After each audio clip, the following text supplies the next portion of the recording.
To understand the effects of seismic testing on local Indigenous communities, in particular, we now interview Darkinjung woman Taylor Gray. Indigenous local groups are concerned in particular for the effects of seismic testing on migrating whales along the eastern coast.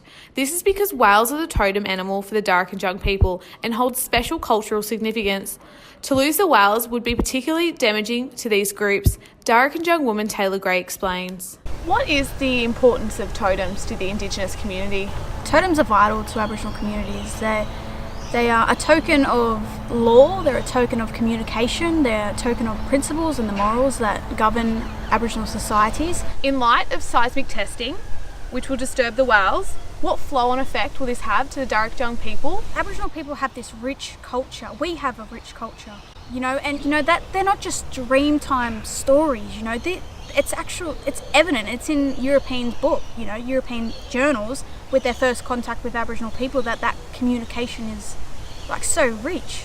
There's this communication with animals that that non-Indigenous people don't understand. They don't get that. And it also impacts on the claims for land rights because, if we can't adequately tell these stories or show these stories, they're ruined, and it impacts on our claims to land rights to try and get our land back. So what you're saying there is that land rights link in to seismic testing because the Aboriginal people along the coast of New South Wales, in Newcastle and the Central Coast, see that as theirs, as a way that they used to communicate in early years. Even though it's not physical land to the Indigenous people of Australia, they feel that sense of belonging as if it was their own. So seismic testing interrupting that pattern of communication between Indigenous people and the whales has a broader effect. Yeah, you're right. Is this the same scenario where Aboriginal people, they're negotiating for their land, they don't actually have the right to say no? Sovereignty for Aboriginal people has three components: land, law, and people.